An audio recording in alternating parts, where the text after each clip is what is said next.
Okay, so I was planning on making a whole hour-long video on the VTuber community as a whole because, you know, now that I'm not really doing VTubing anymore and I'm going back to just doing commentary, I thought it would be most appropriate to explain why I exactly left and all my thoughts and opinions on the VTuber community. But honestly, that script is taking a very, very long time for me to actually get through. I keep writing it, rewriting it, going through the ropes of just trying to figure out what I exactly want to say because I don't also want to mislead anybody, especially since this video is probably going to be the longest I've ever made. So sorry this isn't that video. Actually, there's something else that happened that I want to talk about and I don't want to let it pass by while I am making this other video, so I'm going to talk about it now. It is VTuber related though. New Hololive boys are in, and one of them has already royally fucked up 3 days after debuting. Yes, 3 days. He goes by Gerard T. Rexford. He's in Holostars EN. He's Filipino, and he said something on one of his streams that just didn't really convey a very good message. Let me explain. This clip surfaced yesterday on an account I found called Banned VTakes or Banned VT Takes. I don't know. He pretty much outright admitted nepotism highs are real and the foolproof way of getting inside Hololive. Roll the clip. Made it like here. I wouldn't have made it past that because without someone's help. So I had an insider. I had an insider in Hololive. I had an insider. I had a spy in Hololive. Do you guys know that? I have a spy in Hololive. Yes, and that person helped me in the interview. That person helped me in the interview. Now, while I think what he said himself was wrong, I actually don't think the practice is wrong. As in, I don't really see a problem with people from within a company recommending people and also helping them to get hired, because obviously they are the talents that make up the company. The company probably really values their opinion, and obviously the company wants to find more talents that are very much like them. They want to build themselves off of very talented individuals who are good at being VTubers, who are fitting what they are looking for. So if one of their talents happens to know somebody who might be what they're looking for, obviously they're going to recommend that person, and in turn probably also help that person to get hired so that they have more talent. It makes sense, and I know it seems unfair and a lot of people are probably gonna complain about this, but that's just business, baby. I don't know what else to tell you. If I was a company, I probably would also do the same thing. I'm not going to hire somebody who has like 2 subscribers on YouTube or like 2 followers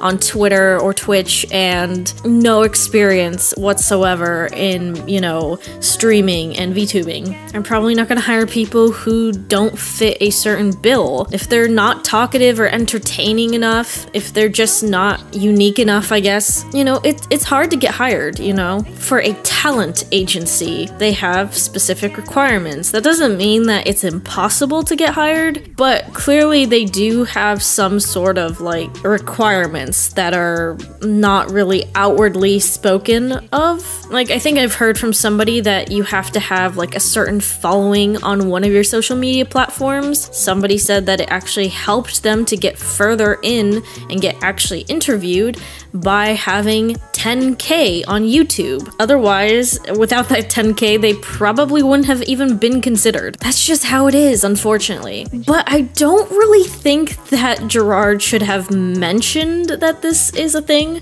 It's also the way he phrased it, unfortunately. It comes off just sounding like he sort of cheated his way into Hololive. I feel like that's how a lot of people are probably going to take it. They're probably gonna see this as, oh, he already knew someone and they helped him get through the interview. He didn't really, like, show them his true, like, self or anything. It's unfair. And yeah, it is a little bit unfair, you know, to have to already kind of know somebody in order to, for sure, get into Hololive, because that Hololive Hololive member could help you to get in by telling you what you need to do. Now, this doesn't just go for Hololive, this can go for any sort of VTuber agent company. But I'm just saying, like, you shouldn't mention it, really. You shouldn't tell people, like, yeah, I got in because somebody helped me get in from Hololive. Like, I had a spy, I had some insider, you know? Like, the way he phrased it just sounded bad. I hope this doesn't affect his career in this, because he literally just debuted. But I also understand that companies might want to protect themselves, so they might not want somebody around who's going to let out all their little secrets, you know? You don't really want to tell your audience members, people who might want to audition, that they don't really have a chance. You want more people to at least try to audition. One, it just makes you look good.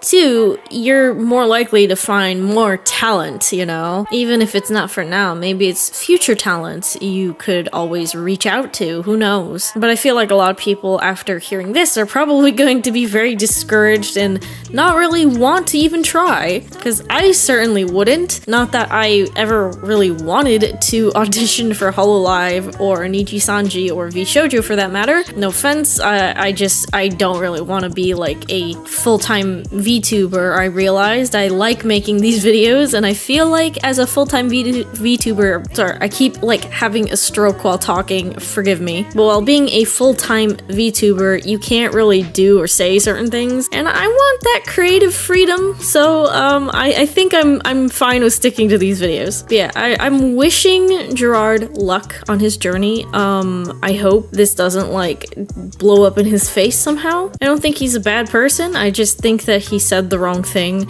Maybe he just got caught in the moment. It, like, honestly, like, knowing from myself from streaming, it's a little bit stressful. I didn't even have like 100 people or anything like that, but it's really fucking stressful to have like even 20 people in your chat, all talking to you, all saying different things, and sometimes you just get very anxious and start running your mouth, and you might say things that you really shouldn't say. You know, it's just human. Maybe you just thought it'd be like a funny little story, didn't really think about the repercussions of saying this. But yeah, that's all I really had to say about this topic. I swear, I am making that full-length, like, VTuber thing. I really have to think about what I want to say because, again, I don't want to spread misinformation, and I also don't want to make it seem like I just flat out hate the VTuber community and that all of it's bad when that's not the case. I guess to hint at what it's going to be like is that I'm just going to talk about my journey and how, I guess, there's certain places where you want to go to grow, and some places you don't want to go to. Some places you probably want to stay away from, like Twitter, because I think that's where I've had the worst experience. A lot of weird people, a lot of people coming into DMs with weird stuff, people trying to like cancel you and start drama and arguments over fucking nothing, twisting your words, and yeah, just being overall pieces of shit. I know it seems like an easy way to grow, and it kind of is actually. There's so many like ways to like bait people and do bait posts in order just to grow and get easy followers, but it's just, it's not worth it. It's not worth it, dude. I don't know. I don't want to keep rambling here too long because I'm gonna leave all that for the actual long video. Thank you guys so much for watching. I will see you guys in the next video, whenever that is. I need to finish the script so bad. I'm gonna go try to do that now. See you next time. Bye-bye.